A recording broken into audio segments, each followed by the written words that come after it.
ஒரு நாடு ஒரே தேர்தல் என்பது உள்ளாட்சி மற்றும் மாநில தேர்தல்களை நீர்த்து போகச் செய்யும் என்று காங்கிரஸ் எம்பி ஜோதிமணி குற்றம் சாட்டியுள்ளார். இப்ப எல்லா பக்கம் ஒரு நாடு ஒரு தேர்தல் நடந்து முடிஞ்சிருது.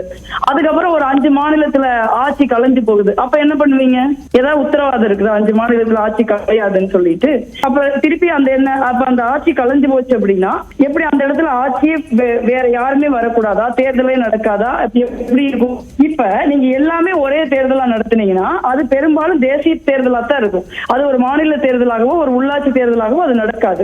ஒரு நாடு ஒரே தேர்தலுக்கு எதிராக ஜனநாயக சக்திகளை ஒன்றிணைத்து குரல் கொடுப்போம் என்று விடுதலை சிறுத்தைகள் கட்சித் தலைவர் திருமாவளவன் தெரிவித்துள்ளார். விடுதலை சிறுத்தைகள் கட்சிக்கு உடன்பாடு இல்லை. ஏற்கனவே இந்த நிலைப்பாட்டை நாங்கள் கடுமையாக எதிர்த்திருக்கிறோம். மீண்டும் ஜனநாயக சக்திகளை ஒருங்கிணைத்து இந்த நிலைப்பாட்டுக்கு எதிரான குரலை ஓங்கி ஒலிக்க முயற்சி செய்வோம். ஒரு நாடு ஒரே தேர்தலுக்கு பல்வேறு எதிர்க்கட்சிகளும் தங்களது எதிர்ப்பை வெளிப்படுத்தியிருப்பது குறிப்பிடத்தக்கது. திமுக மூத்த நிர்வாகிகளுடன் முதலமைச்சர் மு க ஸ்டாலின் ஆலோசனை மேற்கொண்டார். சென்னையில் திமுக மூத்த நிர்வாகிகளுடன் முதலமைச்சர் மு க ஸ்டாலின் முக்கிய ஆலோசனை நடத்தினார். 2026ஆம் ஆண்டில் நடைபெறவுள்ள சட்டமன்ற தேர்தலையொட்டி கட்சி ரீதியாக செய்ய வேண்டிய மாற்றங்கள் குறித்து பரிந்துரைக்க திமுகவில் ஒருங்கிணைப்பு குழு அமைக்கப்பட்டது. அமைச்சர்கள் KN நேரு, ஏவாவேலு, தங்கம் தென்னரசு, உதயநிதி ஸ்டாலின், அமைப்பு செயலாளர் RS பாரதி ஆகியோர் அடங்கிய இந்த குழுவினர் முதலமைச்சர் மு க ஸ்டாலின் அமெரிக்காவில் இருந்தபோது இருமுறை ஆலோசனை நடத்தியிருந்தனர். இந்த குழுவினருடன் அமெரிக்காவில் இருந்தபடியே முதலமைச்சர் ஆலோசனை நடத்தினார். முதலமைச்சர் தமிழ்நாடு திரும்பியதும் கட்சியில் மேற்கொள்ள வேண்டிய மாற்றங்கள் குறித்து பரிந்துரைக்கப்படும் என அமைச்சர் உதயநிதி தெரிவித்திருந்தார். இந்நிலையில் திமுக தலைமையகமான அண்ணா அறிவாலயத்தில் திமுக மூத்த நிர்வாகிகளுடன் முதலமைச்சர் மு க ஸ்டாலின் ஆலோசனை நடத்தினார். இதில் TR பாலு, திருச்சி சிவா, RS பாரதி உள்ளிட்டோர் பங்கேற்றனர். இதில் திமுக ஒருங்கிணைப்பு குழு வழங்கிய பரிந்துரைகள் குறித்து முதலமைச்சர் மு க ஸ்டாலின் ஆலோசனை நடத்தியதாக கூறப்படுகிறது. சென்னையில் நடைபெற்ற திமுக பவள விழா கூட்டத்தில் பேசிய முன்னாள் மத்திய அமைச்சர் பழனி மாணிக்கம் அமைச்சர் உதயநிதியை துணை முதலமைச்சராக்க வேண்டும் என வலியுறுத்தியிருந்த நிலையில் மூத்த நிர்வாகிகளுடன் முதலமைச்சர் மு க ஸ்டாலின் ஆலோசனை நடத்தியது குறிப்பிடத்தக்கது. தனக்கு துணை முதலமைச்சர் பதவி வழங்குவது குறித்து முதலமைச்சர் மு க ஸ்டாலின் முடிவு செய்வார் என அமைச்சர் உதயநிதி தெரிவித்துள்ளார். சென்னை கோட்டூர்புரத்தில் உள்ள அண்ணா நூற்றாண்டு நூலக அரங்கில் நடைபெற்ற பெரியார் நினைவு சொற்பொழிவு நிகழ்ச்சியில் அமைச்சர் உதயநிதி கலந்து கொண்டார். பின்னர் செய்தியாளர்களிடம் பேசிய அவர் அனைத்து அமைச்சர்களும் முதலமைச்சருக்கு துணையாக இருப்போம் என்று தெரிவித்தார். முதலமைச்சர் முடிவெடுப்பாருங்க, நீங்க முடிவெடுக்காதீங்க. தொண்டர்கள் விருப்பத்தை தெரிவிச்சிருக்கிறாங்க. நேற்று பழனிமாணிக்கம் அவர்கள் அந்த விருப்பத்தை தெரிவிச்சாங்க. எதா இருந்தாலும் என்றைக்குமே எல்லா அமைச்சர்களுமே முதலமைச்சருக்கு துணையாகத்தான் இருப்போம். இது முழுக்க முழுக்க முதலமைச்சருடைய தனிப்பட்ட முடிவு.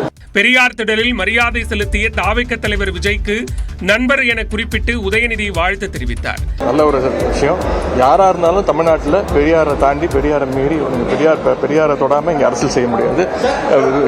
நண்பர் விஜய் அவர்களுக்கு வாழ்த்துக்கள். பெரியார் நினைவு சொற்பொழிவு நிகழ்ச்சியில் உதயநிதியுடன் அமைச்சர்கள் சேகர்பாபு, மா சுப்பிரமணியன் உள்ளிட்டோரும் கலந்து கொண்டனர். உதயநிதியை துணை முதலமைச்சராக்க வேண்டும் என்று கோரிக்கை வைப்பதற்காகவே SS பழனிமாணிக்கத்திற்கு விருது வழங்கப்பட்டுள்ளதாக தமிழ்நாடு பாஜக முன்னாள் தலைவர் தமிழிசை சவுந்தரராஜன் விமர்சித்துள்ளார். சென்னையில் நடைபெற்ற திமுக முப்பெரும் விழா மற்றும் பவள விழாவில் முன்னாள் மத்திய இணையமைச்சர் SS பழனிமாணிக்கத்திற்கு மு க ஸ்டாலின் விருது வழங்கப்பட்டது. நிகழ்ச்சியில் பேசிய அவர் அமைச்சர் உதயநிதி ஸ்டாலினுக்கு துணை முதலமைச்சர் பதவி வழங்க வேண்டும் என்று முதலமைச்சர் ஸ்டாலினுக்கு கோரிக்கை வைத்தார். இதுபற்றி விமர்சித்து எக்ஸ் பக்கத்தில் பதிவிட்டுள்ள தமிழ்நாடு பாஜக முன்னாள் தலைவர் தமிழிசை சவுந்தரராஜன் உதயநிதியை துணை முதலமைச்சராக பட்டம் சூட்ட வேண்டும் என கோரிக்கை வைப்பதற்காகவே பழனிமாணிக்கத்திற்கு விருது வழங்கப்பட்டது என குறிப்பிட்டுள்ளார். திமுகவில் விரைவில் வாரிசுக்கு மகுடம் சூட்டப்படுகிறதா என்றும் தமிழிசை கேள்வி எழுப்பியுள்ளார்.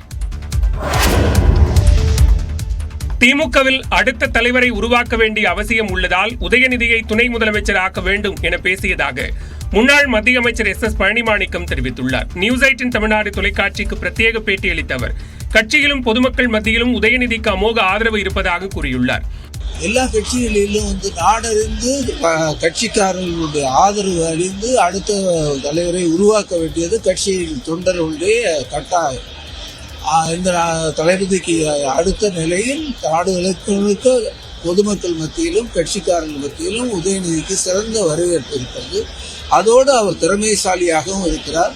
15-17 நாட்கள் தமிழ்நாட்டில் முதலமைச்சர் வெளிநாட்டில் சென்றிருந்தார். அந்த நேரத்தில் அரசு நிர்வாகத்தை எந்த விதமான பிசிறும் இல்லாமல் 17 நாட்கள் நடத்தி காட்டியிருக்கிறார். இதைவிட உண்மையாதனமோ அல்லது இதைவிட தகுதியோ என்ன வேண்டும்? திமுகவின் அனைத்து உயர்மட்ட நிர்வாகிகளும் இணைந்தே உதயநிதியை துணை முதலமைச்சர் ஆக்குவார்கள் என்று SS பழனிமாணிக்கம் நம்பிக்கை தெரிவித்துள்ளார். திருப்பதி லட்டு தொடர்பாக திடுக்கிடும் குற்றச்சாட்டு எழுந்துள்ளது. முந்தைய ஒய்எஸ்ஆர் காங்கிரஸ் ஆட்சியில் திருப்பதி லட்டு பிரசாதம் தயார் செய்ய விலங்குகளின் கொழுப்பு பயன்படுத்தப்பட்டதாக ஆந்திர முதலமைச்சர் சந்திரபாபு நாயுடு பகீர் குற்றச்சாட்டை கிளப்பியுள்ளார். ஆந்திராவில் தேசிய ஜனநாயக கூட்டணி ஆட்சி அமைந்து 100 நாட்கள் நிறைவடைந்த நிலையில் சட்டமன்ற உறுப்பினர்களுக்கான கூட்டம் மங்களகிரியில் சந்திரபாபு நாயுடு தலைமையில் நடைபெற்றது. அந்த கூட்டத்தில் பேசிய சந்திரபாபு நாயுடு கடந்த ஆட்சியின் போது திருப்பதி மலையில் புனிதத்தை கெடுத்துவிட்டதாக சாடினார். லட்டு பிரசாதம் தயார் செய்ய முழுவதுமாக கலப்படம் செய்யப்பட்ட பொருட்களையே பயன்படுத்தி வந்ததாகவும் குற்றம் சாட்டினார்.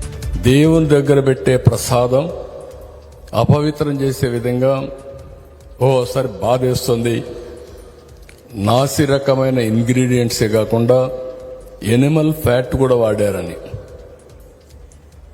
ఏది గీకు బదులు.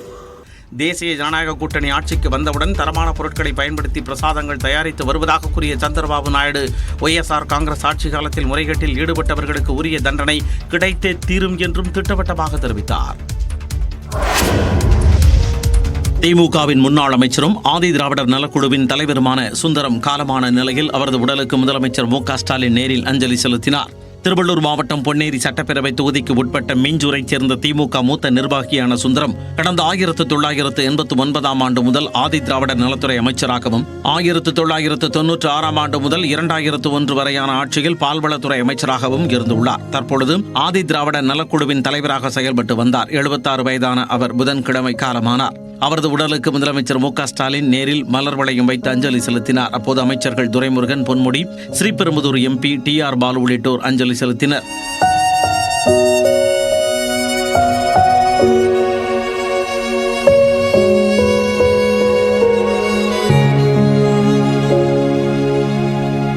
இதேபோல பல்வேறு கட்சிகளைச் சேர்ந்த நிர்வாகிகள் மற்றும் முக்கிய பிரமுகர்கள் அஞ்சலி செலுத்தினர். விசிக மது ஒழிப்பு மாநாட்டிற்கு முறையாக அழைப்பு விடுத்தால் பங்கேற்பது குறித்து கட்சி நிர்வாகிகளோடு கலந்து பேசி முடிவெடுக்கப்படும் என அதிமுக பொதுச் செயலாளர் எடப்பாடி பழனிசாமி தெரிவித்திருந்த நிலையில் எழுத்துப்பூர்வமாக எந்த கட்சிக்கும் அழைப்பு விடுக்கவில்லை என்று திருமாவளவன் விளக்கமளித்துள்ளார். ஏற்கனவே அங்கேயே சொல்லிட்டேன், அனைத்து இந்திய அண்ணா திராவிட முன்னேற்ற கழகத்திற்கு முறையாக அழைப்பு வந்தால் மூத்த தலைமை கழக நிர்வாகிகளோடு கலந்து பேசி முடிவு அறிவிக்கிறார். திமுக அரசு என்பது வேறு, திமுக கட்சி என்பது வேறு. இந்த கட்சி விடுதலை சிறுத்தைகள் சொல்லுகிற கருத்தோடு உடன்படுகிறது, நாங்களும் வருகிறோம். அவ்வளவுதான், முடிஞ்சு. இதில் அவங்க இறங்கி வந்தாங்களா, நாம இறங்கி போனோமா? 2 பேரும் நேர்கோட்டில் பயணப்படுறோம். இப்போ அதிமுகவுக்கு கொடுப்பீங்களான்றான்.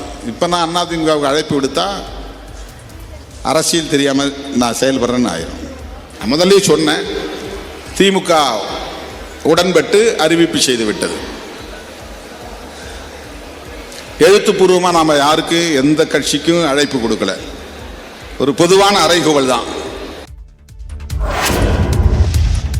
புதிய கட்சி தொடங்கியுள்ள நடிகர் விஜய் பெரியார் திடலில் மரியாதை செலுத்தியது அரசியல் வட்டாரத்தில் பேசுபொருளாகியுள்ளது. இதற்கு பல்வேறு அரசியல் கட்சியினர் வெளிப்படுத்திய ஆதரவு மற்றும் எதிர்ப்பை பார்க்கலாம். யாரா இருந்தாலும் தமிழ்நாட்டில் பெரியாரை தாண்டி, பெரியாரை மீறி, பெரியாரை தொடாம இங்க அரசியல் செய்ய முடியாது. நண்பர் விஜய் அவர்களுக்கு வாழ்த்துக்கள். திராவிட முன்னேற்ற கழக சாயலில் இன்னொரு அரசியல் கட்சி தேவையில்லை. தேசிய சாயலில் தான் இனிமே மாற்றி வர வேண்டும். நாங்க ஒருவேளை தம்பி விஜய் வேற மாதிரி போவாரோ பயணிப்பாரோ நினைச்சு கொண்டிருந்தேன். ஆனா ஆரம்பிக்கிறதுக்கு முன்னாலேயே நான் இப்படிதான் அப்படின்னு ஒரு கொள்கை அவரு விநாயகர் சதுர்த்திக்கு வாழ்த்து சொல்லாததும், இருமொழி கொள்கை, சாயலை சாயமாக பூசிக்கொண்டாரு இப்பவே. அதுக்கப்புறமா தான் சாயம் வெளுக்குதா இல்ல வேற சாயத்தை பூசிக்கிறாரா என்பது எங்களுக்கு தான் தெரியும். மேக்கப். எனக்கு ஒரு கனவு இருக்கு, இதை ஏற்றுக்கொண்டு எவர் வரின்னு ஏற்போம். குறிப்பா இந்திய திராவிட கட்சிகள் தவிர்த்து நாங்க உட்கார்ந்து எங்கள் தலைவர் பிரபாகரன் சொன்னது போலம்பா இவர் இருப்பாரா, எந்திரிச்சு போவாரா கூட்டணியில் இருக்கிறது? அதெல்லாம் யோசிக்கணும்ல. தம்பி இந்த எங்க அண்ணன் செய்யறது சரின்னு ஏற்றுக்கொண்டு வந்தால் ஏற்கிறது, இல்லைன்னா அவர் வேலை பார்த்து போங்க. ஏன் பெரியார் இன்றும் தேவைன்னு இருக்குல்ல, அந்த தளபதி நேற்று மாலையை தூக்கிட்டு போனாரு பாருங்க பெரியாருக்கு. நான் பெரியாருக்கு போட்டானும்னு. தமிழ்நாட்டில் அரசியல் என்பது பெரியாரை மறுதளிச்ச ஒரு அரசியல் இருக்கவே முடியாத உதாரணம் தான் விஜய் அவர்கள் இந்த மாலையை தூக்கிட்டு போனது.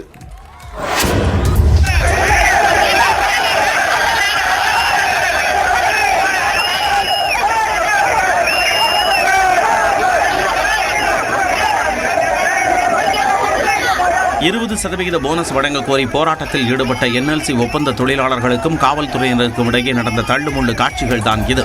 நெய்வேலியில் NLC இந்தியா லிமிடெட் நிறுவனத்தில் 10,000க்கும் அதிகமான ஒப்பந்த தொழிலாளர்கள் பணியாற்றி வருகின்றனர். தங்களுக்கு வழங்கப்படும் 8.33% போனஸை 20 விழுக்காடாக உயர்த்த கோரி அவர்கள் சுரங்க நிர்வாக அலுவலகம் நோக்கி பேரணி சென்றனர்.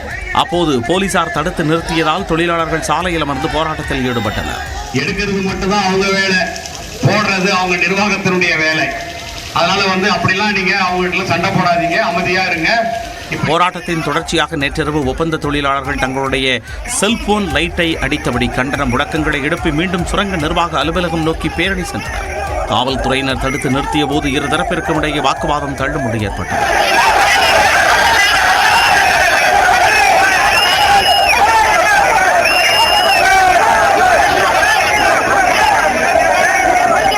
அதனைத் தொடர்ந்து காவல்துறையினர் சமாதான பேச்சில் ஈடுபட்டனர். எனினும் தங்கள் கோரிக்கையை வலியுறுத்தி தொழிலாளர்கள் போராட்டத்தில் ஈடுபட்டனர்.